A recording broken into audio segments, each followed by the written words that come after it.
Death is the one thing even fame can't escape.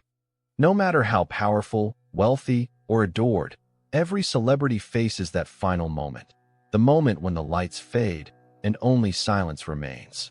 But sometimes, what they leave behind isn't silence at all. Sometimes it's words. And those words, the final statements spoken before death, can reveal terror, regret, or something chilling that haunts their legacy forever. From Hollywood legends to music icons, the last words of these celebrities echo with eerie meaning, as if they knew something the rest of US didn't. These are the creepy last words of famous celebrities. Marilyn Monroe, "Say goodbye to Pat, say goodbye to Jack." On August 5, 1962, Marilyn Monroe was found dead in her Los Angeles home at just 36 years old. The official cause, a barbiturate overdose. But the details of that night remain one of Hollywood's greatest mysteries. Hours before her death, Marilyn made a phone call to actor Peter Lawford. Lawford recalled her voice was slurred, her tone distant. She allegedly said, "Say goodbye to Pat, say goodbye to Jack, and say goodbye to yourself, because you're a nice guy." The Jack, many believe she referred to as President John F. Kennedy, with whom she was rumored to have had an affair. Some claim this wasn't a goodbye at all, but a veiled cry for help. Others see it as Marilyn signing off on a life weighed down by fame, secrets, and loneliness. Her last words leave behind a chilling mystery. Was it despair, resignation, or a coded message that something darker was at play? Elvis Presley, "I'm going to the bathroom to read." The king of rock and roll's final words were mundane, but unsettling when paired with his death. On August 16, 1977, Elvis Presley collapsed and died in the bathroom of Graceland. Before heading upstairs, he told his fiancée Ginger Alden, "I'm going to the bathroom to read." She would find him hours later, collapsed on the floor, the book still nearby. Elvis was just 42. The ordinariness of his final words makes them eerie.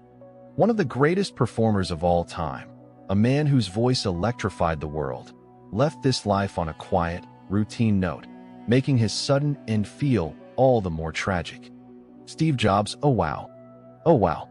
Oh wow. The visionary co-founder of Apple, Steve Jobs, died in 2011 at age 56 after a long battle with pancreatic cancer. According to his sister Mona Simpson, Jobs' final words were simply, "Oh wow. Oh wow. Oh wow." Were they words of awe? Fear? Did he glimpse something beyond, something his rational, tech-driven mind couldn't explain? For some, his last words are comforting, a suggestion that even at the end, there was wonder. For others, they are haunting, leaving us to wonder what exactly Jobs saw in those final moments. Heath Ledger, "Katie, I'll be fine." In January 2008, Heath Ledger died of an accidental overdose of prescription drugs at just 28 years old. His death shocked the world, especially because it came only months after his legendary performance as the Joker in The Dark Knight. The night before his death, Heath reportedly spoke to his sister Katie, who had warned him about mixing medications. His last words to her were, "Katie, I'll be fine." Hours later, he was gone.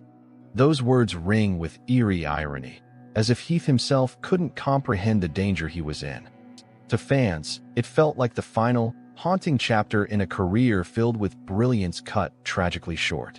John Lennon, "I'm shot." On December 8, 1980, the world lost John Lennon when he was murdered outside the Dakota in New York City by Mark David Chapman. After being shot 4 times, Lennon staggered into the building, where he collapsed. His last words, spoken to the doorman and others rushing to help, were, "I'm shot." Plain, direct, horrifying. It wasn't poetry or philosophy. It was a man realizing in real time that his life was ending. Lennon's last words strip away the mythology of stardom and remind us of the brutal, human reality of violence. Frank Sinatra, "I'm losing it." Frank Sinatra, the legendary singer, died in 1998 at the age of 82. According to his wife Barbara, his last words were, "I'm losing it." There's something chilling about those words, as if he could feel himself slipping away. Sinatra, who had commanded stages and movie screens with effortless charisma, left this world not with a song, but with an admission of surrender. Bob Marley, Money can't buy life. Bob Marley, the reggae legend, died in 1981 at just 36 years old after a battle with melanoma. His final words, spoken to his son Ziggy, were, "Money can't buy life." They are haunting in their simplicity. Marley, who earned global fame and fortune, recognized in his last breath the ultimate truth: no amount of wealth can outrun death. Fans around the world still repeat his last words as both wisdom and warning. Joan Crawford, "Don't you dare ask God to help me." Hollywood icon Joan Crawford was known for her commanding presence, and even in death, she remained defiant. In 1977, as she lay dying of a heart attack, her housekeeper reportedly began praying aloud. Crawford's last words were, "Don't you dare ask God to help me." Bitter, angry, and unsettling, her final statement left a lasting chill. Was it defiance against God? Against her fate? Or against the hypocrisy of last-minute salvation? Whatever it meant, Crawford's last words reflect the same fire that defined her career. James Brown, "I'm going away tonight." The godfather of soul died on Christmas Day, 2006. His last words to his longtime friend Charles Bobbitt were, "I'm going away tonight." And he was right. Hours later, he was gone. There's an eerie sense of prophecy in his words, as if Brown knew the end was near and accepted it. To his fans, the statement feels almost supernatural, the last soulful performance of a man who always lived dramatically. Kurt Cobain, "It's better to burn out than to fade away." Kurt Cobain, frontman of Nirvana, didn't speak his final words. He wrote them. In his suicide note, Cobain quoted Neil Young's lyric, "It's better to burn out than to fade away." Those words have haunted music fans ever since.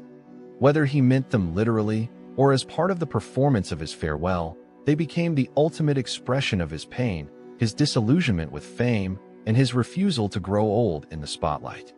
For fans, they're devastating. For critics, they're a tragic final act of a man consumed by his own legend. The last words of celebrities reveal something raw and unsettling about death. Sometimes they're ordinary. Sometimes they're profound. And sometimes they're chilling enough to leave us wondering if they saw something we can't understand. From Marilyn Monroe's cryptic farewell, to Steve Jobs' awestruck, "Oh wow," to Bob Marley's wisdom that money can't buy life, these words echo long after their speakers are gone. In the end, fame doesn't make death glamorous. It only makes it louder, replayed across newspapers, documentaries, and fan conversations. What makes these last words so haunting isn't just who said them. It's that in their final breaths, they remind us of our own.